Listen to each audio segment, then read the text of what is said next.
Liberal MP now, Dave Sharma, talk about the day's top stories. Dave, a few things China related out today. We've got these comments from the CIA Director William Burns. He said China is planning to invade Taiwan by 2027. That's a number that crops up fairly often, actually. But Ukraine and the failures from the Russian forces may give him pause. Which do you think is right? Well, I think they can both be right, Peter.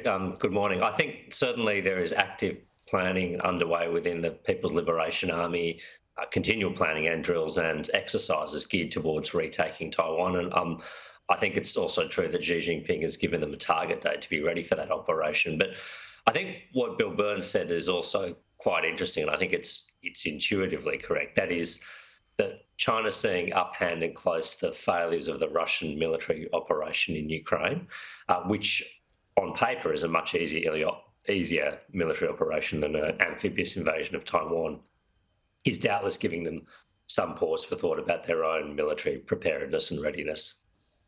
Yeah, I mean, you've got all that water, and the Taiwanese won't be so simple. I mean, obviously they're outnumbered in a big way, but they've got the capabilities to be able to take out ships. They would have the capabilities to be able to take out planes in the sky. So it wouldn't be a walkover.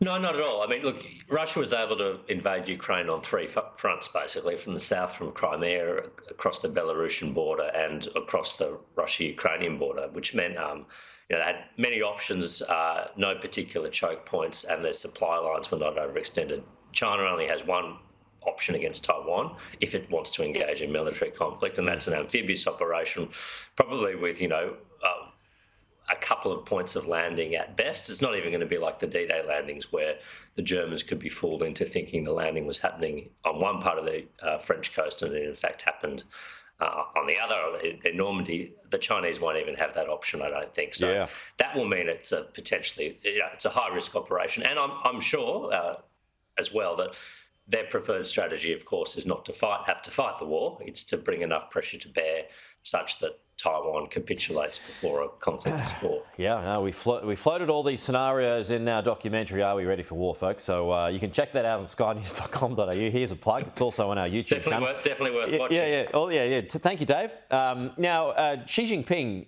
there's been claims from Anthony Blinken, it was, that he believed, without evidence though, that China was backdooring weapons to Russia. Again, no evidence, but do you believe that to be the case, and perhaps even more so now as Russia readies itself for a spring offensive? Look, I think he only said that because there's intelligence indicating that this is likely or imminent or perhaps is already underway. The United States has actually used public release of intelligence throughout this campaign to wrong-foot their opponents, including Russia and China. And I think that's the case here.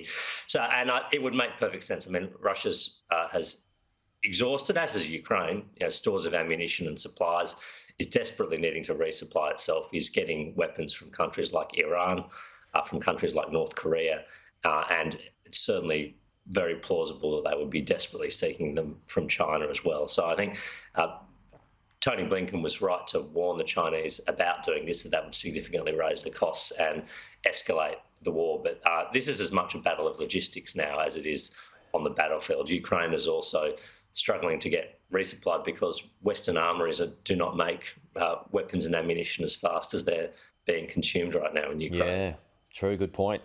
Final one here on China, Dave, COVID. Now, we just had this item. Wall Street Journal's broken this story this morning, and there is confirmation, albeit a mild form of confirmation, that they start to believe now, the White House is starting to believe, and there is points of conjecture here, but it did come from a lab. An interesting admission.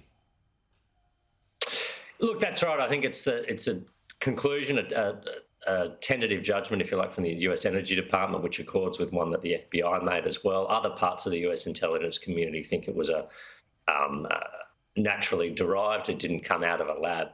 But I think, as you said in your commentary, well, maybe if China just welcomed in some investigators, we could get to the bottom of this. This speaks to a lack of transparency from China throughout this. Of course, during the initial stages of the outbreak, when news of it was covered up and the world lost valuable weeks in how we would prepare and respond to this outbreak.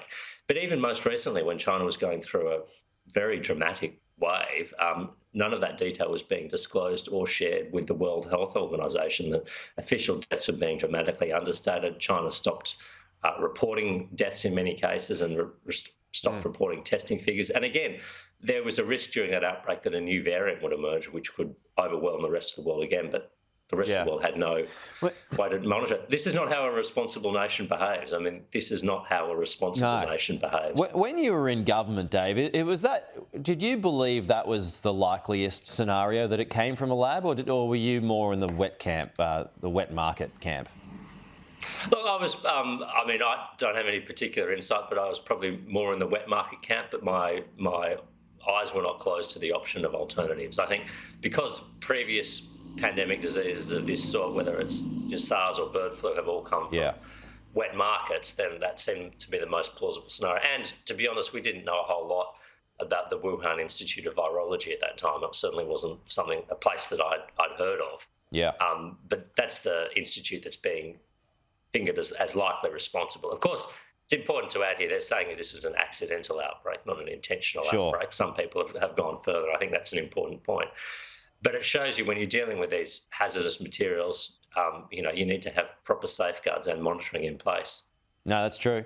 Good to see you, Dave. We'll talk to you again soon. Thanks so much, Peter.